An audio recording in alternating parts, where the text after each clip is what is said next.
오늘 우리는 새 임원과 또 속장 인도자를 세우는 헌신 예배를 드리고 있습니다. 올해에도 주님께서 교회를 위해 헌신하는 모든 분들께 새로운 힘과 능력을 부어주시기를 바랍니다. 사실 교회는 임원들뿐만 아니라 모든 교우님들이 교회의 일꾼이 되어 봉사하는 기쁨을 누리는 곳이 되어야 합니다. 그래서 주님께서 여러분 모두를 보배로운 일꾼들로 인정해 주시기를 바랍니다. 아멘. 왜냐하면 우리 크리스찬들의 삶의 본질은 다른 사람들을 섬기고 나눌 때에 가장 큰 기쁨을 얻을 수가 있기 때문입니다. 지난 몇 주 동안 미국 전역에서 역사상 가장 많은 15억 달러의 이 천문학적 상금이 걸린 파워볼에 관한 뉴스가 매스컴을 뜨겁게 달궜습니다. 결국 지난주에 3명의 당첨자가 나왔는데요. 일확천금을 꿈꾸며 로또를 사려는 시민들의 발걸음이 끊이지 않는 그런 모습을 보면서 현대의 물질 만능주의의 실체를 보는 것 같았습니다. 사람들은 돈만 있으면 만사 형통일 것이라고 생각하지만 잘못된 생각입니다. 한 뉴스에서 역대 로또 당첨자들 중에 많은 사람들이 불행하게 생을 마감했다는 그런 보도를 보았습니다. 어떤 여성은 억대의 상금을 타고도 정부로부터 돈을 타서 쓰는 것이 발각이 되기도 했고, 알코올 중독이나 마약 중독으로 고생하고 있는 사람들도 많이 있었습니다. 아무리 돈이 좋다고 하지만 정당한 노력을 하지 않고 얻은 돈은 언제 바람같이 사라질지 모르는 것입니다. 성경은 돈에 대해서 일상적인 삶의 필수적인 것이지만 돈을 사랑함이 일만하게 뿌리가 된다고 경고하고 있고, 경건한 삶을 위해서는 어떤 형편에서도 자족하는 마음을 가져야 한다고 가르치고 있습니다. 우리가 더 많이 섬기고 더 많이 헌신하는 삶을 살 때에 성도로서의 삶의 기쁨을 누리는 것처럼 돈에 대해서도 더 많이 베풀고 나누는 삶을 살 때에야 진정한 부요함을 누릴 수가 있는 것입니다. 돈에 대한 요한 웨슬리 목사님의 가르침은 우리의 마음에 새겨야 할 중요한 교훈을 주고 있습니다. 3가지를 말씀하셨는데요. 첫째는 벌 수 있는 만큼 벌라.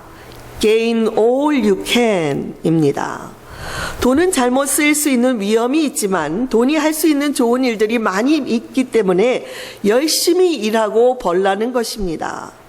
그러나 이 과정 속에서도 기독교인들은 자신은 물론 다른 사람들의 영혼과 육체에 해가 가지 않도록 조심해야 한다고 덧붙이고 있습니다. 둘째로는 할 수 있는 만큼 저축하라. Save all you can 입니다. 기독교인들은 가난한 이웃들과 나누기 위해서 낭비하지 않는 삶을 살아야 하고, 또한 인간적인 욕망에서 자유롭기 위해서 소박한 삶을 살라고 권면하고 있습니다. 셋째로는 줄 수 있는 모든 것을 주라. Give all you can 이라고 했습니다. 웨슬리 목사님은 말하기를 하나님의 자녀들의 손 안에서 돈은 가난한 자들의 음식이 되며 헐벗은 자들의 의복이 됩니다. 돈은 여행자들과 나그네들에게 머리를 눕힐 곳을 제공해 줍니다. 또한 우리는 돈으로 과부들에게는 남편의 자리를 채워줄 수도 있고, 아버지가 없는 아이들에게는 아버지가 되어줄 수도 있습니다. 우리는 억압받는 자들을 위해 방어자가 되어주고, 아픈 자들에게 건강의 도구가 되어주고, 고통 중에 있는 자들을 위로해 줄 수도 있습니다. 돈은 맹인들에게는 눈과 같고 절름발이들에게는 발과 같습니다 라고 말하면서 꼭 필요한 필수품을 제외하고는 그렇기 때문에 구제와 선교에 사용할 수 있도록 하라는 말씀을 하고 있습니다. 새해가 되어서 여러분 여러 가지 마음의 소원들이 있지만 올해에도 여러분 모두가 교회의 일꾼들로서 더욱 열심히 봉사하고 헌신할 수 있기를 바랍니다. 뿐만 아니라 돈의 사용에 있어서도 할 수 있는 한 많이 베풀고 많이 나눌 수 있기를 바랍니다. 오늘 본문은 요한복음에만 기록되어 있는 내용으로 예수께서 제자들과 함께 갈릴리 가나의 혼인잔치에 참석했을 때에 있었던 기사입니다. 우리는 지난 시간에 예수께서 메시아로서의 공생애를 시작하면서 가장 먼저 무엇을 하셨죠? 세례를 받으신 그 사건을 살펴보았습니다. 할렐루야, 기억해 주시는 분이 있는 것이 얼마나 감사한지요. 이 요한복음 1장에서 예수님의 세례를 말씀한 후에 세례 요한의 제자였던 요한과 안드레, 그리고 안드레의 형제 베드로를 예수께서 제자로 부르시는 장면이 나옵니다. 그리고 갈릴리로 돌아가시는 길에 빌립과 나다나엘을 만나서 역시 그들을 제자로 부르셨습니다. 이제 예수님은 앞으로의 사역을 위해서 제자들을 모으는 중에 가나에서 행해진 결혼식에 초대를 받았던 것입니다. 가나는 예수님이 살았던 고향인 나사렛 근처에서 조금 떨어져 있는 작은 마을이었습니다. 이 기사에 우리가 읽어본 대로 예수님의 어머니 마리아도 이 결혼식에서 중요한 역할을 하고 있는 것을 볼 때에 아마도 우리는 마리아와 가까운 친척의 결혼식이었을 것으로 추정할 수가 있습니다. 한 외경에는 마리아의 여동생인 살로메의 집이었고 이 혼인식이 바로 요한의 혼인식이었다라는 기록도 있지만 우리가 정확한 것은 알 수 없고 중요한 것은 예수님이 잔치에 참석하신 이 때가 본격적인 공생의 사역을 시작하면서 예수님 주변에 모이기 시작한 제자들과 함께 참석하셨다는 것입니다. 먼저 1절에 보시면 사흘째 되던 날 갈릴리 가나에서 혼례가 있었다고 시작하며 특별히 이 사흘째 되던 날을 강조하고 있습니다. 이스라엘에서 오랫동안 선교 활동을 한 유모세 목사님에 의하면 유대인들은 이 한 주 동안에 특별히 셋째 날을 좋은 날, 축복의 날로 생각한다고 합니다. 유대인들은 오늘날 우리가 사용하고 있는 월요일, 화요일, 수요일과 같은 이 요일을 사용하지 않습니다. 그 이유는 이 요일들이 지금의 영국의 고대 민족인 앵글로 섹슨족이 섬기던 다양한 신들의 이름에서부터 따온 것이기 때문입니다. 대신에 그들은 창세기 1장에 나오고 있는 하나님의 천지 창조의 기사에서부터 첫째 날, 둘째 날, 셋째 날이라는 이 표현을 사용하고 있습니다. 그래서 가나의 혼인잔치가 있었던 셋째 날은 유대인들의 안식일로부터 시작하는 셋째 날, 오늘날의 화요일을 가리킨다고 했습니다. 창세기 1장에서 셋째 날에는 천하의 물이 한 곳으로 모이고 그래서 바다를 이루었고 그리고 땅이 드러나서 육지가 드러난 날이었습니다. 창세기 말씀을 여러분이 다시 읽어보면 이 셋째 날에는 하나님이 보시기에 좋았더라라는 말씀이 2번 나오고 있습니다. 그래서 유대인들은 셋째 날이 다른 날보다 2배의 축복이 있다 해서 축복의 상징이 되는 날이 되었고 오늘날까지도 많은 유대인들이 이 셋째 날을 결혼식을 한다는 것입니다. 우리도 그렇지만 유대인들에게는 이 결혼식은 아주 매우 경사스러운 날입니다. 그들이 있는 곳은 지리적으로 사막지대였기 때문에 먼저 낮 시간에는 친척과 친지들과 나그네까지도 초청해서 먹고 마시며 잔치를 즐기다가 저녁 때가 되어서 선선해지면 그때서야 결혼식을 올립니다. 때로는 이 혼인잔치가 하루에 끝나지 않고 명문가에서는 보통 일주일씩 지속되는 것이 허다했다고 합니다. 그런데 이 혼인잔치에서 결코 빠뜨릴 수 없는 것이 포도주입니다. 이 유대인들에게 있어서 포도주는 단순한 술이 아니었습니다. 그들은 매우 귀한 손님들을 대접하는 귀한 음료수로서 옛날 과거에 우리 조상들이 정말 식혜를 귀한 음료수로 오는 귀한 분들에게 대접했던 것처럼 아주 매우 귀한 음료수였습니다. 그래서 잔치에 참석할 손님들의 숫자를 꼼꼼히 파악해서 포도주가 떨어지지 않도록 하는 것이 결혼식 준비의 아주 핵심이었습니다. 그러나 가끔 초청받지 않은 사람들이 온다거나 예상치 못하게 많은 사람들이 오게 되면 포도주가 모자라는 경우들도 발생했는데, 그렇게 되면 그 집은 손님 대접을 아주 못한 집으로 낙인이 찍히게 되고, 그래서 주인은 매우 곤란한 처지에 놓인 그런 풍습을 가지고 있었습니다. 그런데 여러분, 가나의 혼인잔치에서 바로 이런 일이 벌어졌습니다. 당황한 주인은 어찌할 바를 몰랐지만 가까운 친척으로 그곳에 와 있던 마리아는 이 사실을 알고 지혜롭게도 이 혼인잔치에 와 계신 예수님을 찾아서 도움을 요청했습니다. 그리고 그 결과 예수님의 첫 번째 표적이 나타나게 되었고 위기도 잘 넘길 수가 있었습니다. 이제 본문에서 예수님의 표적이 오늘날 우리에게 가르쳐주고 있는 교훈에 대해서 살펴보겠습니다. 첫째로 예수님은 표적을 통해 자신이 그리스도, 여러분 그리스도는 헬라 말이요, 똑같은 말이 히브리어로는 뭐죠?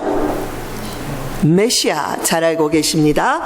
그리스도 메시아임을 공적으로 나타내 보여주셨습니다. 요한복음은 4개의 복음서 중에서 가장 늦게 기록된 것입니다. 이미 마태, 마가, 누가가 이미 많이 회자되고 있는 후에 요한 사도는 예수님의 제자 중에서 가장 오래 산 90세가 넘도록 산 제자였는데 특별히 그의 후반대에 가서 늦게 기록한 책으로 알려져 있습니다. 그런데 요한복음을 통해서 요한은 특별히 예수님의 신성, 예수님이 하나님의 아들이라는 것을 강조하기 위해서 다른 3개의 공간 복음서하고는 다른 내용들이 많이 들어가 있습니다. 이 요한복음 전체를 관통하고 있는 일관된 주제가 있는데 그것이 바로 예수님의 표적입니다. 다른 공간 복음서에서는 예수님의 기적에 대해서 예수님의 그 신적인 능력을 강조하고 있다면 요한은 이런 기적들이 일련의 표적으로 뭔가를 표적, 사인이라고 하는데 뭔가를 가리키는 것이라고 말하고 있습니다. 오늘 본문의 마지막 절인 11절에서도 예수께서 이 표적을 갈릴리 가나에서 행하여 그의 영광을 나타내심에 제자들이 그를 믿었다고 말씀하고 있습니다. 가나의 혼인잔치에서 물로 포도주를 만드신 예수님의 이 기적은 요한복음에 나와 있는 총 7개의 표적 중에서 가장 첫 번째로 행해 주신 것이었습니다. 표적이란 영어로는 sign 이라고 번역되었는데요. 원어에서는 세메이온이라는 헬라어 단어가 사용되고 있습니다. 그 뜻은 그야말로 표적, 표시 등의 의미를 지니고 있고 때로는 징조의 의미도 있었고 혹은 자신을 입증하기 위한 증명의 수단으로도 이 단어 세메이온이 사용되었습니다. 그러므로 요한은 표적의 기사를 통해서 예수의 초자연적인 능력을 나타내는 기적에서 한 걸음 더 나아가 이 기적이 사인, 가리키고 있는 것이 있는데 그것은 예수가 그리스도시며 메시아시며 하나님의 아들이다. 그분은 하나님 자신이라는 것을 강조하고 있는 것입니다. 요한복음 20장 30절 31절에 보면 요한 스스로가 요한복음서를 기록한 목적을 밝히고 있습니다. 우리 같이 한번 읽어보겠습니다. 예수께서 다른 많은 표적도 많이 행하셨으나 오직 이것을 기록함은 너희로 예수께서 하나님의 아들 그리스도이심을 믿게 하려 하며 또 너희로 믿고 그 이름을 힘입어 생명을 얻게 하려 함이라고 밝히고 있습니다. 이 복음서에 기록하지 않은 많은 기적들도 예수께서 행해 주셨지만 그 가운데서도 예수가 하나님의 아들이요 메시아라는 사실을 믿게 하기 위해서 요한복음에는 7개의 표적을 선별해서 기록하고 있다는 것입니다. 그래서 이 표적들을 통해서 예수에 대한 보다 더 확고한 믿음을 갖게 하고 성숙한 믿음으로 성장하게 하려는 목적으로 요한복음을 기록한 것입니다. 실제로 이제 막 공적인 사역을 시작한 예수님의 이 첫 번째 표적으로 말미암아 예수님은 자기가 메시아임을 나타내 보여주셨고 그로 인해 하나님께 영광을 올리셨으며 함께 하고 있던 제자들이 예수가 과연 보통 분은 아니시다. 그분은 하나님의 아들이라고 선포하시는 대로 그리스도라는 것을 믿게 되는 결과를 가져왔습니다. 또한 연회장이나 손님들은 이 포도주가 어디서 난 것임을 알지 못했지만 그 물을 항아리에 부었던 하인들은 예수가 한 것임을 알았기 때문에 그들은 예수님이 보통 사람이 아니라는 것을 알고 예수님을 믿기 시작했을 것입니다.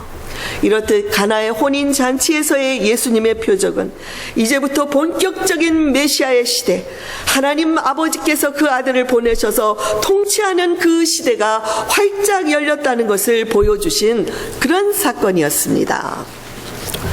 둘째로 예수님은 표적을 통해 마리아의 간구와 그의 믿음을 인정해 주셨습니다.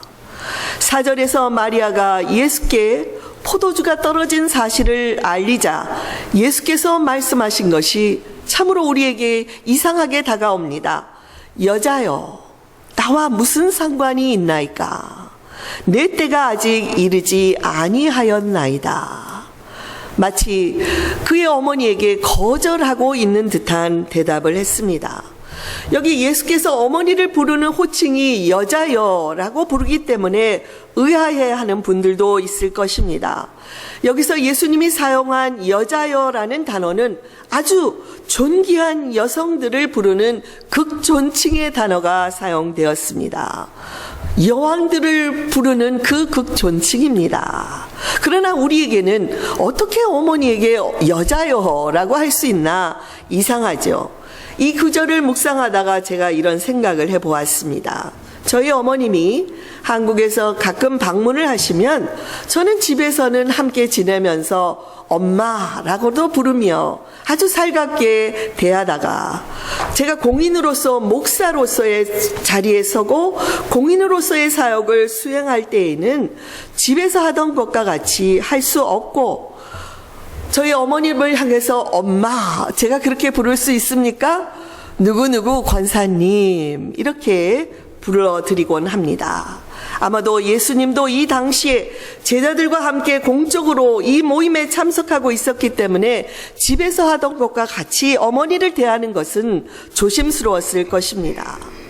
또 더 중요한 것은 예수님은 이제 하나님의 아들로서 인류의 구원자가 되기 위해서 공생애를 시작하셨으므로 비록 예수님의 어머니라 할지라도 결국 마리아도 구원자가 필요한 한 사람의 죄인이라는 사실을 그에게도 깨닫게 해주기 위해서 그렇게 부르셨을 수도 있습니다.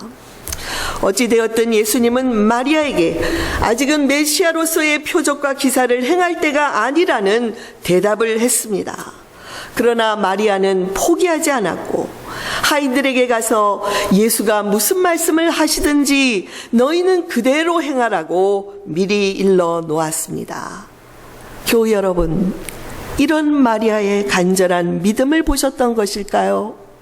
7절에 보면 예수께서 때가 아니라고 하셨던 자신의 뜻을 돌이키신 것을 볼 수가 있습니다. 보통 유대인의 집에는 항상 마당 한 구석에 항아리가 있고 물이 가득히 담겨져 있습니다. 평상시에 그들은 샌들을 신고 다니고 또 먼지가 나는 그 사막의 모래길을 다니다 보면 항상 발은 더러워질 수밖에 없습니다. 그래서 집에 돌아와서 가장 먼저 하는 것이 항아리에서 물을 떠서 발을 씻는 것입니다. 이 혼인 잔치집에는 특별히 많은 손님들을 맞이하기 위해서 돌 항아리가 6개나 놓여 있었습니다.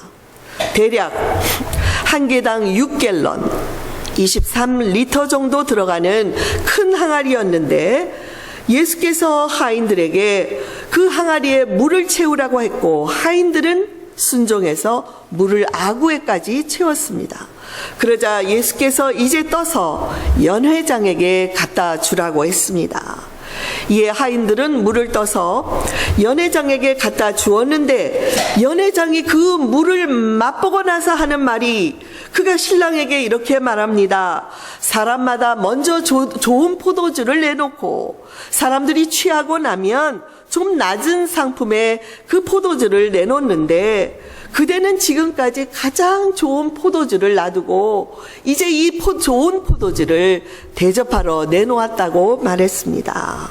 여러분, 언제 물이 포도주로 변한 것일까요?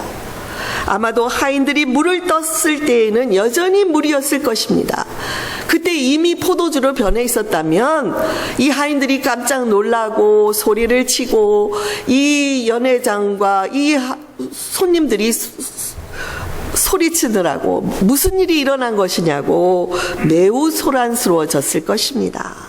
언제인지는 분명하지 않지만 하인들은 물을 떠서 연회장에게 갖다 주었고 연회장이 그 포도주를 맛볼 때에는 물을 맛볼 때에는 극상품의 포도주로 변해 있었습니다. 할렐루야. 중요한 것은 예수께서 기적을 베풀 때가 아직 아니라고 하셨지만 포기하지 않는 마리아의 관청과 믿음 때문에 그때를 앞당겨서 기적을 베풀어 주셨다는 것입니다. 사랑하는 교우 여러분, 저는 오늘 헌신 예배를 드리고 있는 모든 임원들과 속장, 인도자들이 교회를 섬길 때 마리아와 같은 믿음과 포기하지 않는 기도로 섬길 수 있게 되기를 바랍니다. 우리의 간절한 믿음의 기도는 주님의 때를 앞당기는 놀라운 역사를 일으킬 수가 있는 것을 믿으시기 바랍니다. 우리 눈앞에 보이는 현실이 어렵고 힘들지라도 마리아처럼 낙심하지 않고 믿음으로 주께서 해주실 것이라는 것을 믿고 기도하면 물로 포도주를 만들어주시는 놀라운 역사가 우리 교회 위에 일어날 것을 믿으시기 바랍니다. 저는 그것을 확신합니다. 이 믿음과 간구로 우리 모두가 올 한 해에도 열심히 섬길 때에 하나님 아버지께서 우리 권사님이 기도해 주신 대로 이 많은 빈자리를 채워주시는 역사가 나타날 줄로 믿습니다. 셋째로 예수님은 표적을 통해 물이 포도주로 변하는 새 창조의 사역이 시작되었음을 선포해 주셨습니다.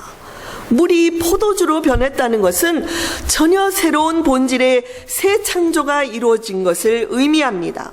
이것은 앞으로 예수님의 사역을 통해 주님 앞으로 나오는 자들은 이전과는 본질적으로 달라진 삶을 살게 될 것임을 상징적으로 보여주신 것입니다. 여러분은 물로 포도주가 되는 것을 경험하신 분들입니까? 아멘. 내 본질이 달라진 것을 여러분 스스로가 인정할 수 있기를 바랍니다. 교유 여러분, 물은 물이요, 포도주는 포도주지 어떻게 물이 포도주가 될 수가 있습니까? 불가능한 것 같지만 예수를 믿고 성령께서 함께 하시면 불가능도 가능할 수 있고 무에서 유를 창조하듯이 새로운 피조물로 변화될 수 있다는 것을 믿으시기 바랍니다. 고린도후서 5장 17절에서 우리 다 암송하시죠? 같이 암송해 볼까요? 그런즉 누구든지 그리스도 안에 있으면 새로운 피조물이라 이전 것은 지나갔으니 보라 새 것이 되었도다. 할렐루야. 그런데 신앙생활한 지 오래되었어도 포도주에 물 탄 듯, 물에 포도주를 탄 듯 이것도 아니고 저것도 아닌 삶을 살아가는 분들도 있습니다. 본질적으로 세상을 향한 가치관이 달라지고 천국 백성으로 살아가고 있지 않다면 여러분, 나는 과연 물에서 포도주로 변한 자가 되었는가를 돌아보시기 바랍니다. 돈을 벌기 위해서라면 수단 방법을 가리지 않고 있는 세상 사람들과 전혀 다르지 않는 삶을 나도 살아가고 있다면 나는 여전히 물밖에 맛볼 수 없는 그런 신앙생활에 머물고 있는 것은 아닌지 돌아볼 수 있기를 바랍니다. 일확천금을 꿈꾸며 평생 원 없이 돈 쓰고 잘 살아보겠다는 이런 이기적인 가치관으로는 안 될 것입니다. 물론 여러분, 예수를 믿었다고 일순간에 성자와 같은 삶을 살게 되는 것은 아닙니다. 그럼에도 불구하고 이 고린도후서 5장 17절의 말씀대로 누구든지 그리스도 안에 있으면 새로운 피조물이라고 했습니다. 누구든지에는 좋은 성품만을 가지고 있는 자가 아닙니다. 어떤 성품을 가진 자라든지, 이전에 어떤 죄를 지은 자였든지, 이전에 아무리 이기적으로 살았던 사람이었을지라도 그가 이제 예수 안에 있으면 이전과는 질적으로 다른 삶을 살게 된다는 것입니다. 예수께서 우리를 변화시켜 주시면 물이 포도주가 되듯이 많은 사람들을 기쁘게 하는 아름다운 인격으로 저와 여러분이 살아갈 수 있다는 것을 믿으시기 바랍니다. 마리아의 굳건한 믿음과 하인들의 순종함 같이 예수의 향기를 내는 자들이 저와 여러분, 또 오늘 헌신 예배를 드리는 모든 임원들, 속장들이 되기를 바랍니다. 그렇게 되면 우리뿐만이 아니라 우리의 주변의 사람들까지도 그런 아름다운 향기를 맡게 될 것이고 우리 주님의 은혜를 받을 수 있게 될 것입니다.